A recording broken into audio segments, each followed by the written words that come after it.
हम गैंग्स के इलाके में जा रहे हैं। वहाँ जाने के लिए प्राइवेट कार का इस्तेमाल नहीं कर सकते। हमें पीली बस से जाना होगा, क्योंकि कोई भी प्राइवेट गाड़ी अगर गई तो उस पर तुरंत फायरिंग हो जाती है। आज हम पहुँचे हैं दुनिया के सबसे खतरनाक शहरों में से एक में, हैती की राजधानी पोर्ट ओ प्रिंस में।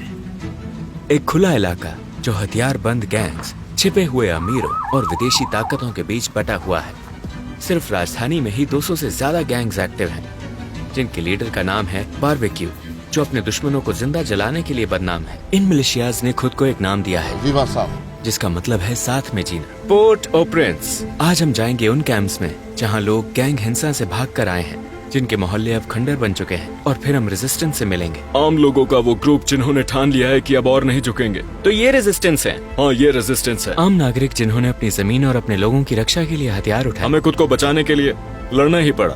और आखिर में हम मिलेंगे एक गैंग लीडर से। हर सीन उस देश की कहानी दिखाता है जिसकी सरकार तो ढह गई, पर जिसके लोग सिर्फ जिंदा रहने के लिए अभी भी लड़ रहे हैं। ये हमारी जमीन है, हमारा घर है। Let's go. हम राजधानी पोर्ट ओ प्रिंस में पहुंचे। वो रहा एयरपोर्ट। अब हम मिलेंगे रेजिस्टेंस से, सिविलियंस जो अपने इलाके की रक्षा के लिए हथियार उठा चुके हैं।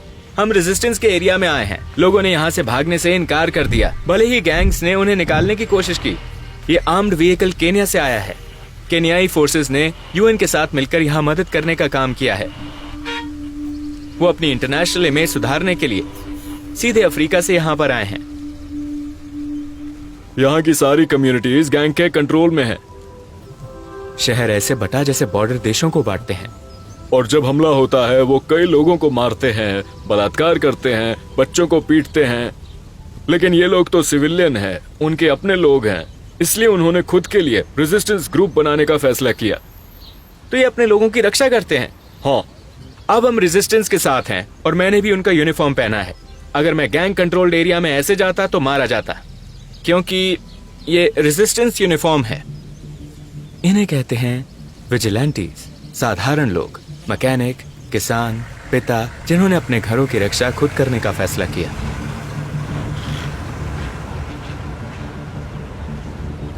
रेजिस्टेंस, मैं रेजिस्टेंस का हिस्सा हूं। हैती, हर दिन हम कंट्रोल एरिया चेक करने जाते हैं। हाँ, हर रोज, दिन में भी और रात में भी, हर वक्त। तो क्या यहाँ गैंग आते हैं या नहीं? नहीं नहीं नहीं नहीं, आ नहीं सकते? कभी नहीं। कभी नहीं। उसने कहा कि ये उसका इलाका है, कोई इस पर अटैक नहीं कर सकता। क्या ये लोग पूरा पहाड़ कंट्रोल करते हैं? हाँ।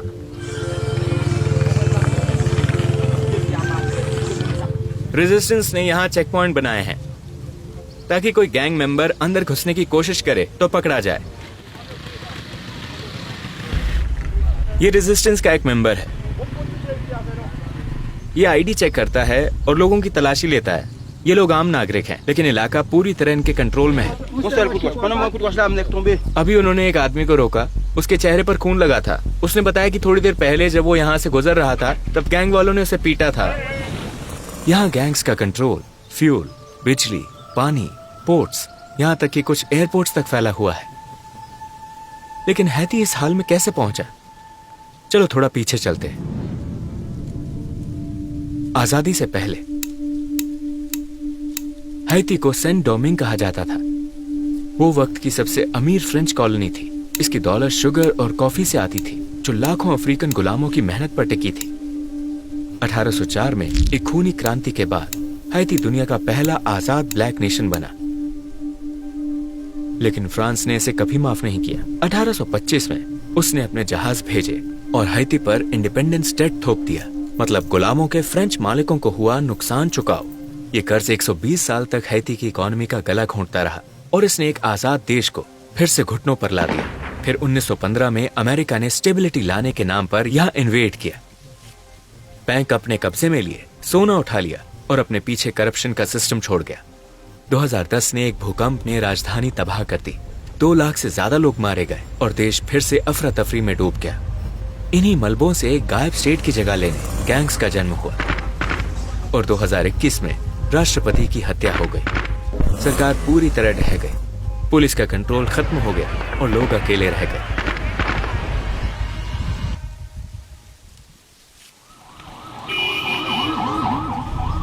अब हम गैंग से मिलने जा रहे हैं।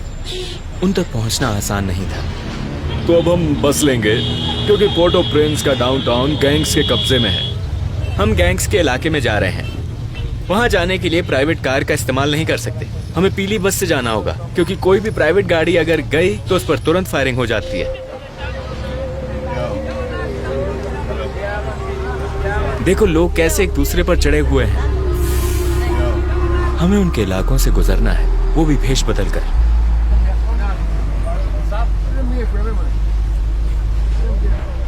क्या वो लोग गैंग के हैं? पुलिस? हाँ? नहीं। बाहर हथियारबंद लोग हैं। तुम हंस रहे हो। तुम खुश हो।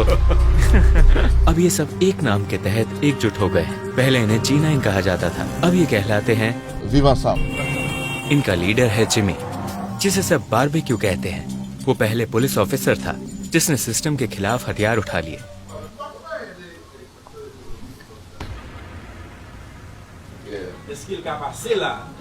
क्या मैं तुम्हारे साथ जा सकता हूँ?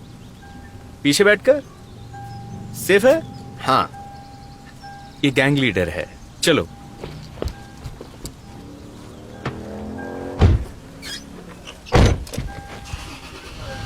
गाड़ी पूरी तरह टिंटेड है।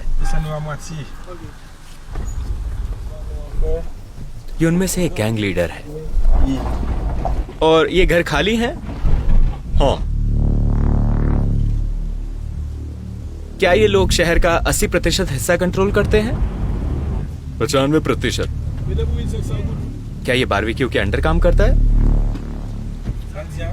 बारबेक्यू अपने इलाके का लीडर है। ये सब उसी गिरोह विवा साम का हिस्सा है। यहाँ विवा साम के तहत कई लीडर हैं। हाँ।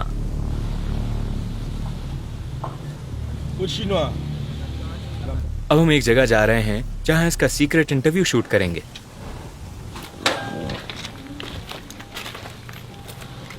अब वो अपना चेहरा क्यों नहीं छिपाता? आज के ज्यादातर गैंग मेंबर्स बहुत जवान हैं। वो डर या मजबूरी में इसमें शामिल हुए थे। ये लोग सरकार से भी ज्यादा ताकतवर हैं, है ना? हम ज्यादा ताकतवर हैं क्योंकि हमारी सरकार सुस्त है।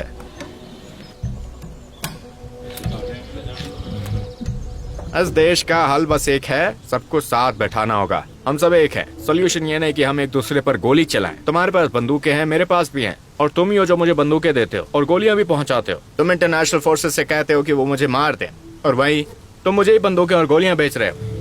हम इसे कैसे सुलझाएंगे? क्या करना चाहिए? तुम्हारे पास हजारों नौजवान हैं जिनके पास पहले से ही गन है।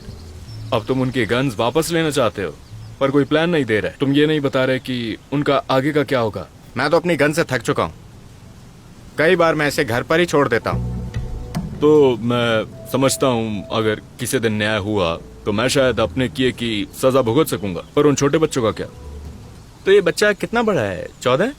अगर मैं याद कर सकूँ तो शायद 14-15 के आसपास। क्या तुम मुझसे पुलिस की करप्शन के बारे में पूछोगे? क्या पुलिस ने ये दे रखी है? पुलिस भी करप्ट हो गए हैं क्योंकि वो भूखे हैं। कभी कभी सुनने में आता है कि कोई पुलिस ऑपरेशन हुआ है, पर असल में तो ये बस पैकेज पहुंचाने का बहाना होता है। तो पुलिस उन्हें ये हथियार बेचती है। हाँ। ऐसा लगता है कि कोई सोल्यूशन ही नहीं है, सब एक साइकिल में फंसा हुआ है। उसने बताया कि इन गोलियों का एक बॉक्स लगभग $2,500 में आता है। हाँ, देखो केन्याई फोर्सेस जो साल भर पहले आई थी, नतीजा 0। क्या कोई इमरजेंसी है? बाद में हम बिजी हैं। गैंग्स ने बहुत से अपराध किए हैं। गैंग्स ने बहुत बुरी चीजें की हैं। तो वो मानते भी हैं कि उन्होंने लोगों को जलाया, किडनैपिंग और हत्या, पर अब वो थक गए हैं। हाँ, पॉलिटिशियंस ने पहले उन्हें खूब इस्तेमाल किया। वो एक गिरोह को दूसरे के खिलाफ भेजते थे, एक दूसरे से लड़वा कर अपने काम निपटवाते थे। उसने मेरा एल सेल्वाडोर का सिकॉट वाला वीडियो देखा है, उसे क्या लगा? हाँ, आपने जो देखा, एल सेल्वाडोर में सरकार काम कर रही है, वहाँ सरकार चल रही है। तो जो सरकार ने किया, क्या उसे लगता है कि उन्होंने गैंग्स को पकड़कर अच्छा किया? हाँ, उसने कहा कि कम से कम उन्होंने एक स्ट्रांग फोर्स बनाई, उन्हें पकड़ा और जेल भेजा। हाँ, उसने कहा कि राष्ट्रपति नायब बुकेले ने जो किया वो सही था। हाँ, पर ये खुद गैंग मेंबर है। हाँ, पता है, पर यहाँ सरकार वैसा कुछ नहीं करती क्योंकि उनका भी गैंग्स में कुछ इंटरेस्ट है। सरकार चाहती है कि गैंग्स रहें। हाँ, अब लोग मेरे पीछे पड़ेंगे। इसके बाद वो समझ गया। लीडर खूब एंजॉय कर रहा है। वो पूरी कोस्ट लाइन कंट्रोल करते हैं।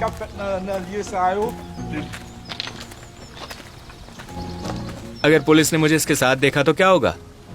क्या वो मुझे ढूंढेंगे? हाँ, तो अब उनके पास हमेशा गन रहती है क्योंकि यही उनके बचने का तरीका है। फिर हम समंदर की तरफ गए और पहली बार शोर लाइन देखी।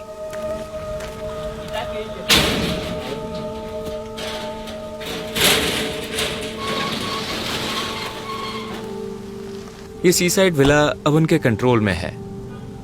अब ये उनका है। फ्रीडम।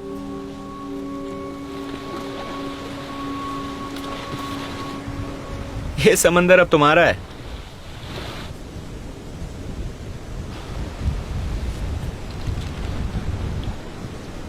हाँ, मुझे हैती होने पर गर्व है।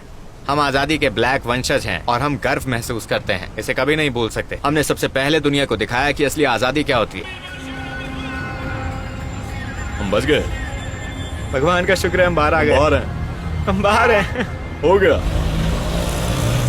अब हम जा रहे हैं उन कैंप्स में जहां वो लोग रहते हैं जो गैंग्स की गोलियों से बचकर भागे थे। ऐसे लोग सैकड़ों की तादाद में हैं। ये जगह टेम्पररी है। कोई नहीं जानता कब तक, क्योंकि इन्हें यहाँ रहते हुए 9 महीने से ज्यादा हो चुके हैं। और यहाँ मार्केट भी है। हाँ, उन्हें जीना भी तो है। ये वही लोग हैं जो अपने इलाकों से भागे थे जब गैंग्स ने उनके घरों को जला डाला था। उनके घर अभी भी वही हैं, पर वो लौट नहीं सकते। करीब 1 महीने पहले गैंग्स ने थोड़े लोगों को वापस जाने की इजाजत दी थी, पर अब वहाँ कुछ बचा ही नहीं है। ये लोग बेघर हैं और उन्हें नहीं पता कि वो कब लौट पाएंगे। ये देश लगभग भुला दिया गया है।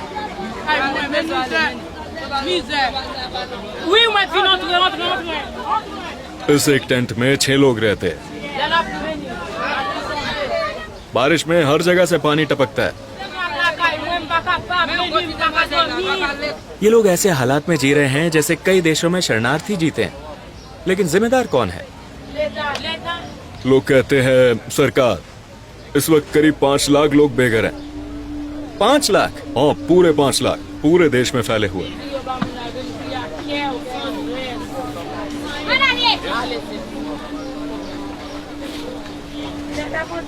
अब यही उनका घर है। एक वक्त था जब ये देश आजादी की मिसाल था और आज डर की पहचान बन चुका है। यही है हैती, वो जमीन जिसने सबसे पहले खुद को गुलामी से मुक्त किया और आज भी आजाद रहने के लिए लड़ रही है।